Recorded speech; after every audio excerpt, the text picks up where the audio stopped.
Good afternoon children. आज जो हम डिस्कस करने वाले हैं बेसिकली एक्सरसाइज 4.5 को हम डिस्कस करेंगे और उसमें जो पॉइंट है हमारा adjoint and the inverse of the matrix. हमें केवल दो चीज़ आज डिस्कस करनी है, adjoint as well as the inverse of the matrix, कि हम उसका एडजॉइंट कैसे कैलकुलेट करते हैं और इनवर्स कैसे कैलकुलेट करेंगे। बेसिकली हमने पहले भी मैं आपको बता चुका हूँ कि इसका कल के लेक्चर में कि how we can calculate the adjoint of the matrix as well. Now we will discuss about the inverse of the matrix, कि उसका इनवर्स कैसे करना है। दो चीज़ यहाँ से इसको कराने के लिए पहले मैं 1 मिनट के लिए पीछे जो हमने चीज़ें डिस्कस की हैं एक बार छोटा सा रिकैपिटलाइजेशन करा देता हूँ, फिर आप फटाफट यहाँ पे क्वेश्चन पे आ जाएंगे। चलिए, जो पीछे का पोर्शन छूटा था, जो बच्चे एब्सेंट थे उनको भी कवर पा जाएगा।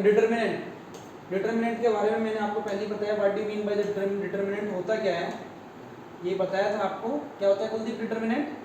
सर जो मैट्रिक्स होता है उसकी वैल्यू डिफाइन है। हाँ, ये एक तरीके से एक स्क्वायर मैट्रिक्स टाइप में होता है। ये स्क्वायर मैट्रिक्स होता है and it gives a value to the matrix. जो मैट्रिक्स पीछे डिस्कस की थी आपने, ये उसको एक वैल्यू देता है, इसे आपकी कुछ ना कुछ वैल्यू निकलेगी। जैसे आपने लास्ट टाइम ये डिस्कस अबाउट द मैट्रिक्स ऐसा डिस्कस किया था, तो यहाँ पे ये होता है स्क्वायर मैट्रिक्स। क्या होता है ये? Square matrix. दो बच्चे एब्सेंट थे उसको जल्दी समझ लीजिए। तो ये स्क्वायर मैट्रिक्स होता है। डिटरमिनेंट क्या है, इसको पहले तो डिटरमिनेंट में और मैट्रिक्स में समझ लीजिए। कि डिटरमिनेंट है इसमें इस तरह का आप यूज करेंगे साइन, और मैट्रिक्स में आप ऐसा बॉक्स यूज करते थे। ठीक है, नेक्स्ट देखिए क्या कर रहा था आपको। यस, सपोज ये आपको कोई मैट्रिक्स दिया था 2 3 4 6, so this was the matrix, but now you have to calculate the determinant. आपकी इसकी वैल्यू फाइंड करनी कि what is the value of this one. तो इसका सिंबल, इसको हमने रिप्रेजेंट किया let it is A, it is noted by A. इसका नाम दे दिया हमने that it is A. You have to calculate determinant of A. तो डिटरमिनेंट ऑफ ए लास्ट में बताया भी था आपको कैसे करते हैं, सारे ऑलरेडी एक्सप्लेन्ड हैं कि ये लाइक दिस, ऐसे क्रॉस मल्टीप्लिकेशन 2 6 जा 12 माइनस 4 3 जा 12, so this equals to 0. We have already completed such type of the problems. Next है, yes, इसमें एक एक्सपेंशन भी आपको समझाया गया, एक बार पीछे बताया था कि इसमें एक्सपेंशन कैसे करते हैं। चलिए, एक्सपेंशन बेसिकली कर रहे हैं कि देखिए 3/3 क्या है, इसका order I think you know very well that the order of this matrix is order of this matrix is 3/3। आप इसको you have to calculate the determinant, आपको इसका डिटरमिनेंट कैलकुलेट करना है। तो चलिए, हमने ए लिखा डिटरमिनेंट की फॉर्म में, डिटरमिनेंट ऑफ ए लिखना चाह रहे हैं इसको, डिटरमिनेंट में लिखा। देन हमने डायरेक्ट इसका पहले आपको बताया इसका expansion, how we can expand to this one, यानी कि what may be the value. अभी आपके सिलेबस में देयर इज नो प्रॉपर्टी, तो without using the property we will do the directly expansion of this question. हम property को बिना use के डायरेक्टली एक्सपेंशन सीखेंगे। Expansion you can do along ये, this is R1, this is R2, this is R3, this is C1 C2 and C3।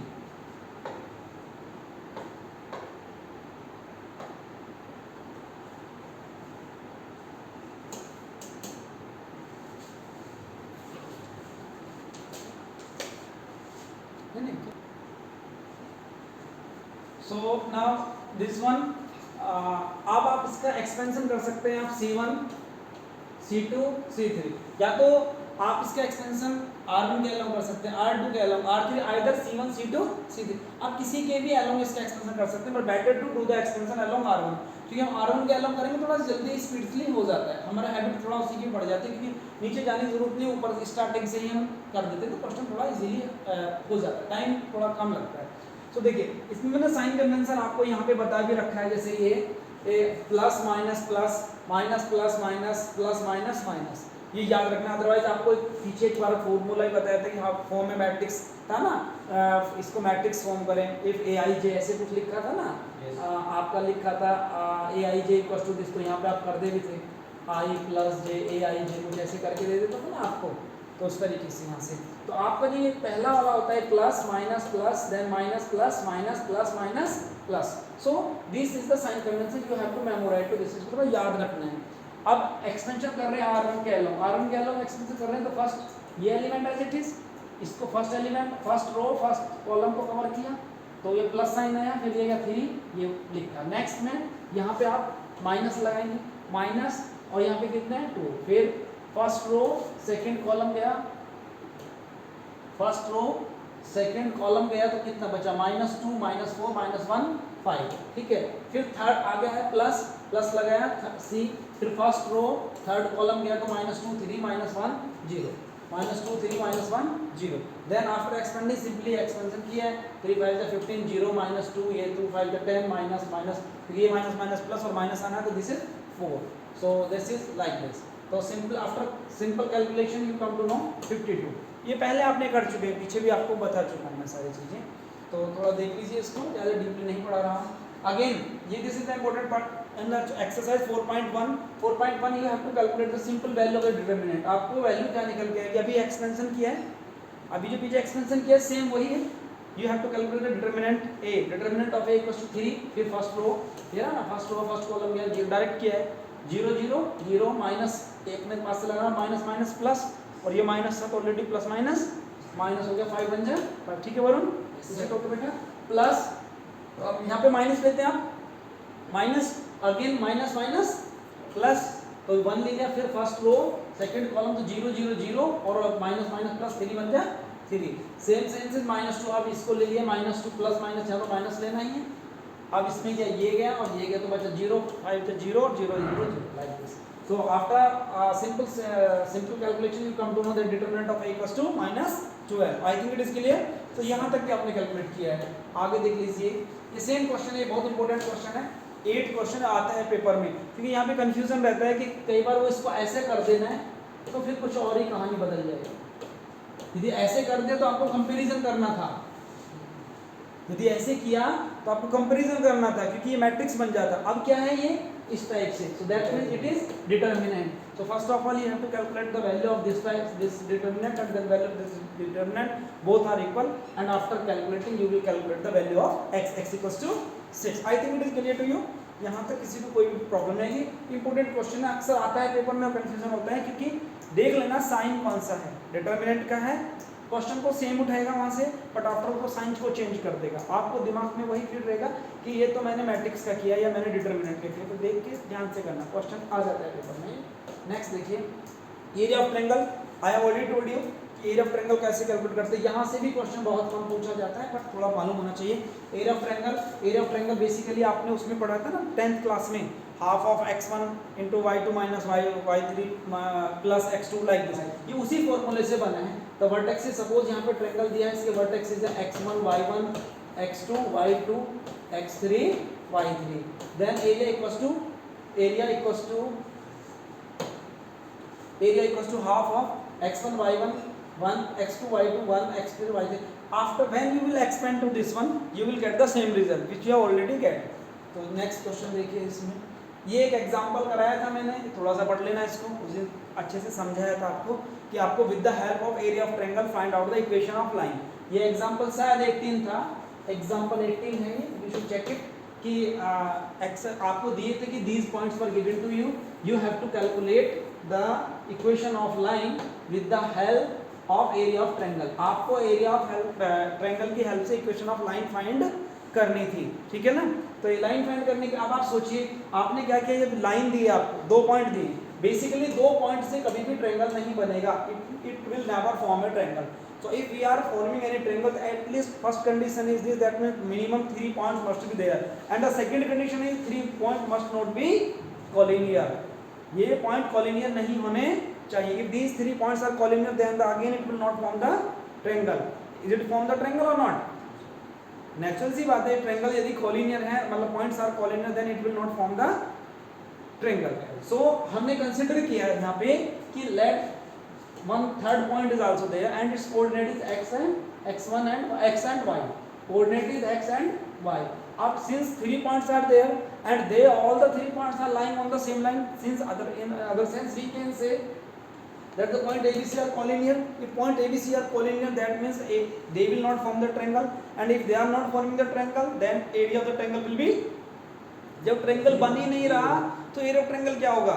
0 होगा। Natural सी बात है, जब ट्रायंगल ही नहीं बना तो वही हमने यूज किया है, since points ABC are collinear, therefore area of triangle equals to 0 होगा ना, area of triangle must be equals to 0।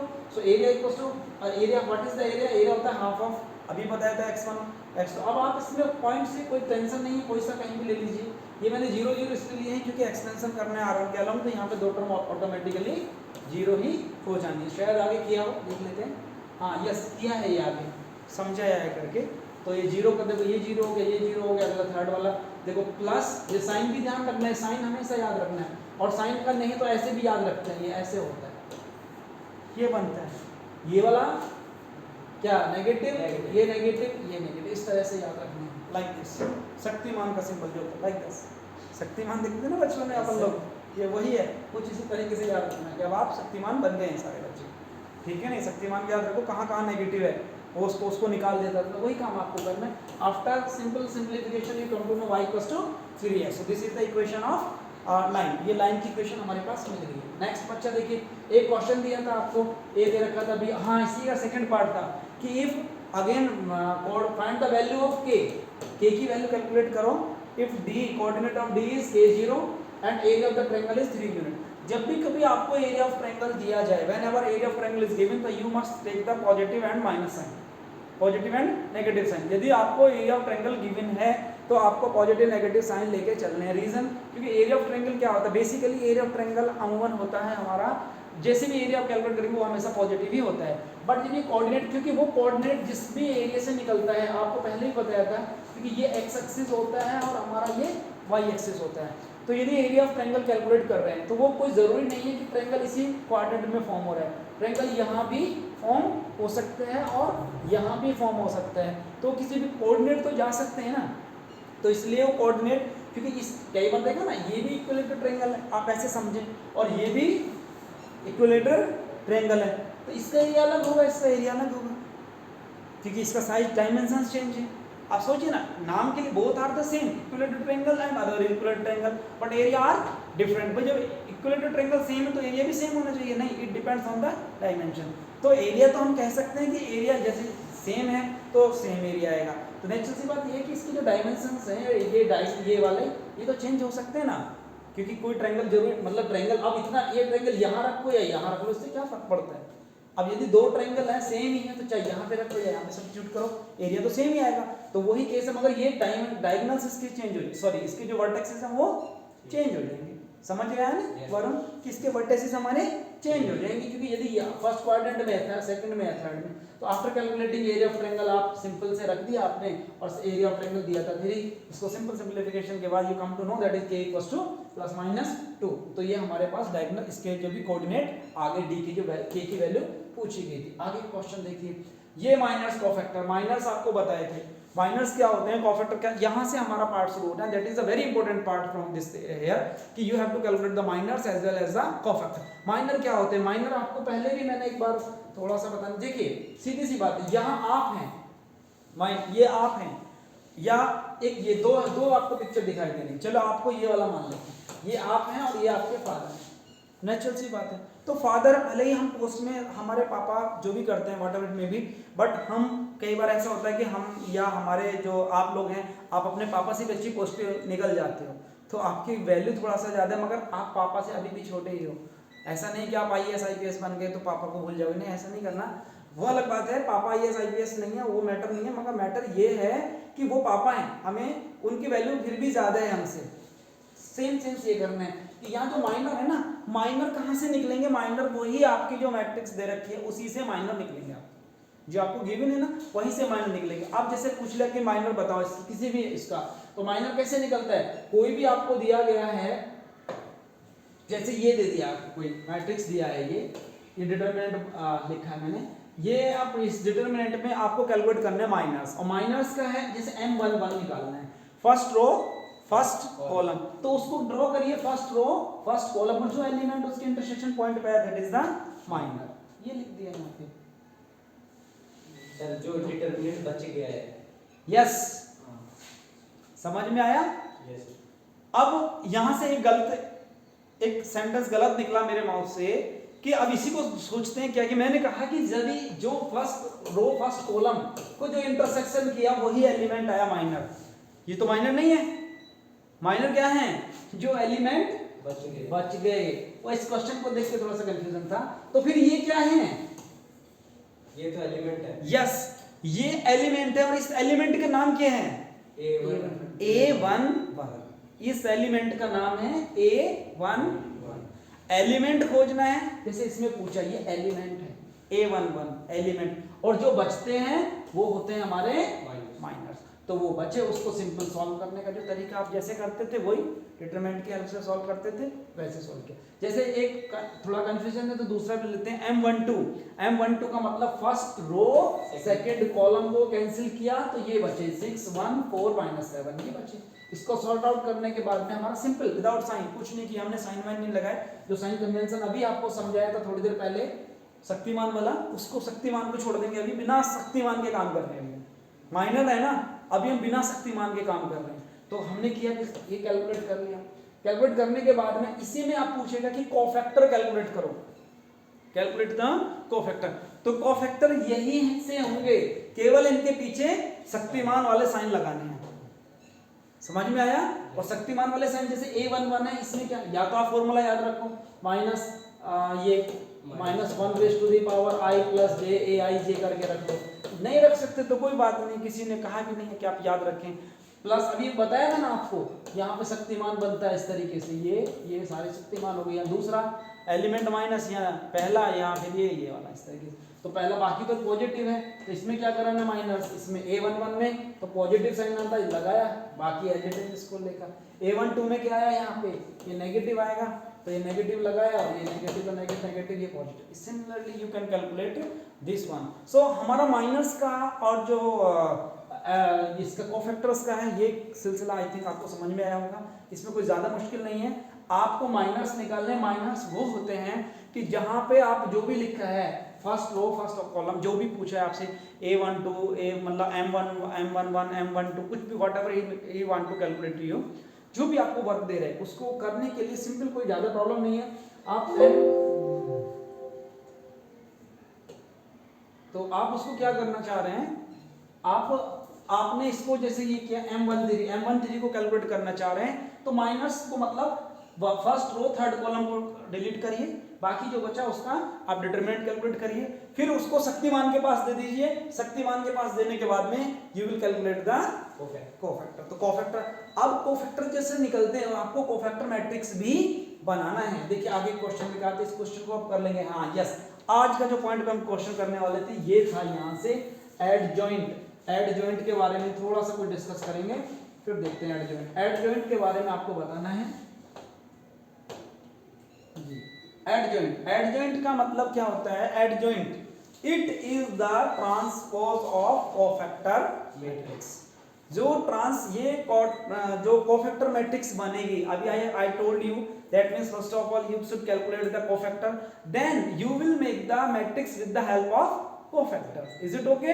And after that you will get the matrix with cofactor matrix, then you should transpose to that.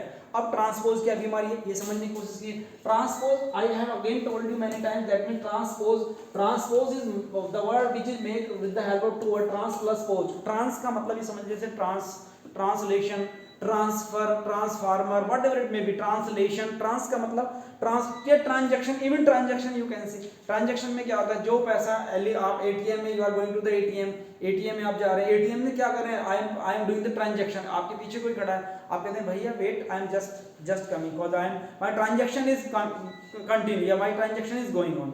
अभी transaction में क्या हो रहा है, आपने 2000 रुपये भरे एटीएम में, 2000 रुपये एटीएम निकाल देगा, वो पहले पैसे कहाँ थे, एटीएम के पास, अब कहाँ के पैसे वो आपके पास, मगर 2000 मांगे तो 2000 ही निकले ना, वैल्यू वही रही, मगर उसका इधर से उधर उसका ट्रांजैक्शन हो गया, नंबर वही है, पैसे वही है, 2000 उधर से डिडक्ट हुए आपके पास आ गए, आपके अकाउंट से डिडक्ट हो गए। सेम चीज यही है कि रो का कॉलम, कॉलम का रो, दैट इज ट्रांसपोजिशन का मतलब सीधे देखो ना, पो का मतलब पोजीशन का, पोज का मतलब पोजीशन, पोजीशन को ही आपने ट्रांस कर दिया, मतलब उल्टा कर दिया, रो का कॉलम, कॉलम का row, you will get the transpose.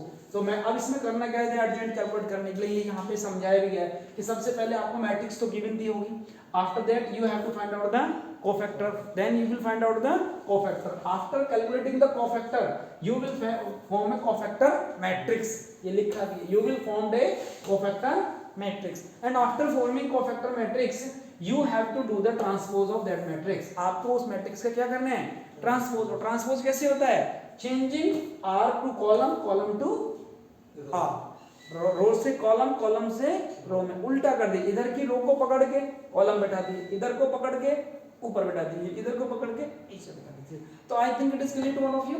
तो उसके बाद में क्या मिलेगा आपके पास, एडजॉइंट मिल जाएगा। एडजॉइंट के बाद अब देखिए मान लिया कोई कोफैक्टर मैट्रिक्स मिला है, कोफैक्टर मैट्रिक्स मिल गया, कोफैक्टर मैट्रिक्स इसका हमने ट्रांसपोज कैलकुलेट किया। कैसे करेंगे ट्रांसपोज, ये देखा ना, ये रो थी, इसको पकड़ा ऐसे, आजा भाई, इसको पकड़ के ऐसे बिठा दिया, रो को लाए ऐसे, इसको पकड़ा ऐसे और आ इधर, इसको पकड़ा इस बार ऐसे पकड़ा, इसको कलर चेंज कर लेते हैं, ठीक है, इसको पकड़ा ऐसे 4 5 6 रो थी ना, ऐसे बिठा देते, ये ऐसे थी ना, तो इसको ऐसे बिठा दिया। अगला देख लीजिए, अगली क्या है हमारे पास, ये देख लीजिए 7 8 1 ऐसे है, इसको पकड़ा 9 ठीक है, तो ये बिठा दिया। और प्रॉब्लम, तो ये हो गया हमारा ट्रांसपोज। तो इसके बाद एडजॉइंट क्या निकलेगा, जो ट्रांसपोज हो गया है, transpose of cofactor matrix. Is it okay? Next देख लीजिए, छोटा सा एक क्वेश्चन हो रहा है। हाँ, ये कुछ प्रॉपर्टीज हैं यहाँ पे, ज्यादा डीपली नहीं है, थोड़ी सी बस ऐसे ही बताइए, फिर इसका प्रूफ फिर किसी दिन आपको एक्सप्लेन करूंगा।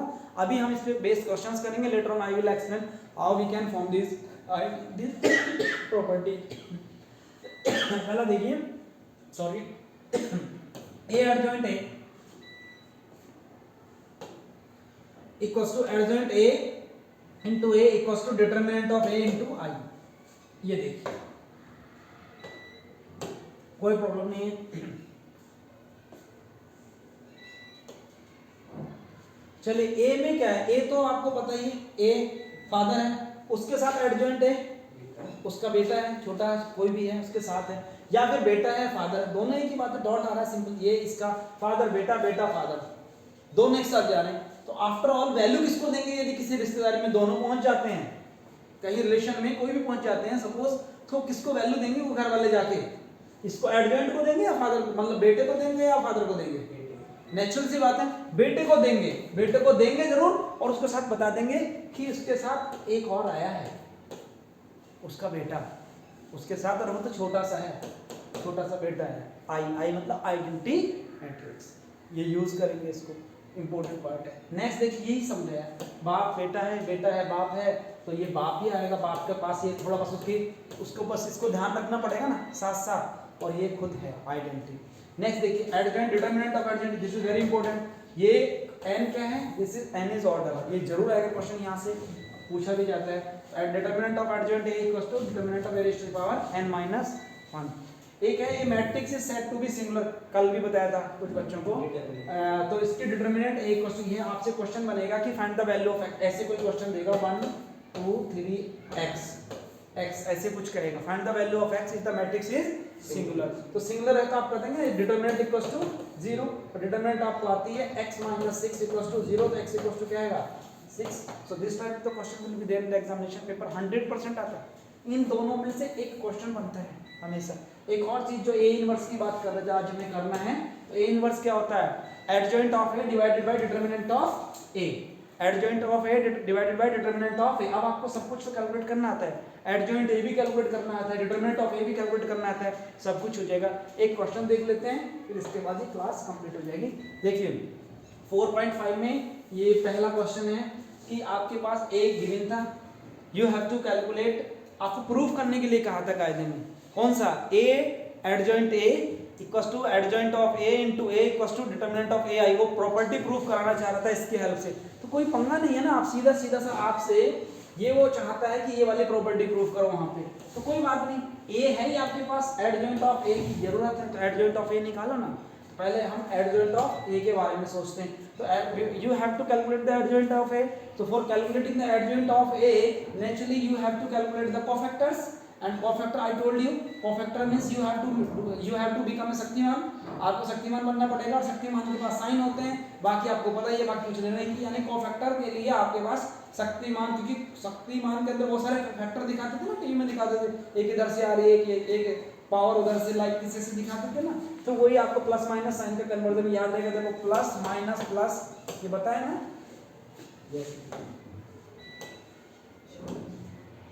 ये देखिए प्लस माइनस प्लस, ये फिर माइनस प्लस, ये सारे बताएं तो आप कैसे कैलकुलेट करेंगे? A11 A12 A13 like this, you have to calculate to this one. आता है फिर भी मैं एक बार बता दें, जैसे फर्स्ट को किया हमने, इसमें डायरेक्ट किए हैं, अब यहाँ पे आपको ऐसे नहीं बताया तो प्लस आएगा, 1 का 1 लिख लिया। अब आप सोचिए ये गया 3 बन जाए 3 माइनस 50 तो 3 आया ना। इसी तरीके से A12 ले लीजिए, 1 गया 2 गया, और माइनस साइन होना है पहले तो माइनस लगाया, 1 गया 2 गया तो 2 1 जा 2 और माइनस माइनस प्लस 5 2 जा 10 तो कितना है माइनस 12। तो इसी तरीके से A13 सारे कैलकुलेट कर लेंगे। सारे कैलकुलेट करने के बाद में you have to make a cofactor matrix. आप क्या बनेंगे? कोफैक्टर मैट्रिक्स यहाँ से बनेंगे। तो आपने कोफैक्टर मैट्रिक्स बनाया, ये कोफैक्टर मैट्रिक्स को इसको कुछ नाम देंगे कुछ भी, तो ये लिखा ना cofactor matrix A. Cofactor matrix A जो आएगा उसको नाम देंगे कुछ, उसका नाम बी दे लेते हैं, क्योंकि यदि ए देंगे तो ए तो ऑलरेडी ये है ना, इसके बाद डिफरेंट नाम देंगे। तो कोफैक्टर मैट्रिक्स ये बन गया। आपको एडजॉइंट निकालना है तो एडजॉइंट कैसे कैलकुलेट करते हैं? Transpose of that one. तो you have to calculate the transpose of this. तो बी डैश का मतलब ट्रांसपोज, या फिर बीटी भी कह सकते हैं, बीटी। ये कैलकुलेट किया, वही क्या, इसको पकड़ा ऐसे 3 - 12 6 नीचे बिठा दिया, इसको पकड़ा दूसरी को नीचे बिठा दिया, इसको पकड़ा ऐसे बिठा दिया, हो गया। तो एडजॉइंट ऑफ ए कैसे निकलेगा? Transpose of B. तो ये काम कंप्लीट हुआ। साथ में इसी क्वेश्चन में एक पॉइंट और बचता था, मैं अब आप कैसे करेंगे? आपके पास ए बी है और आपके पास एडजॉइंट ए बी है, और इन दोनों की क्या करनी है आपको? फिर यहाँ से मल्टीप्लाई करना है और वो देखना है क्या आता है। तो आप पहले मल्टीप्लाई खुद ब खुद करेंगे, क्योंकि last time I have already explain you.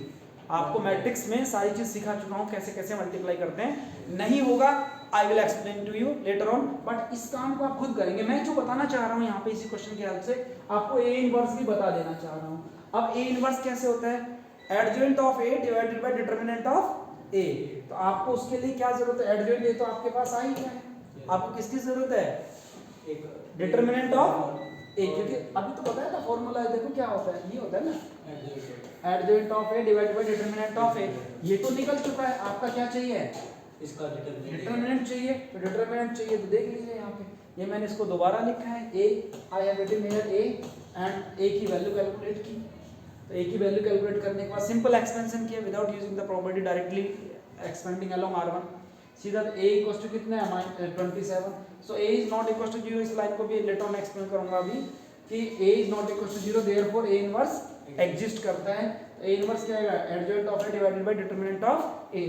तो 1/27 और ये पूरा लिख चाहें तो इसको अंदर भी आप मल्टीप्लिकेशन कर सकते हैं। तो यहाँ तक हमारा करने के बाद में आज तक का जो भी हमारा पोर्शन था ये लगभग कंप्लीट होता है।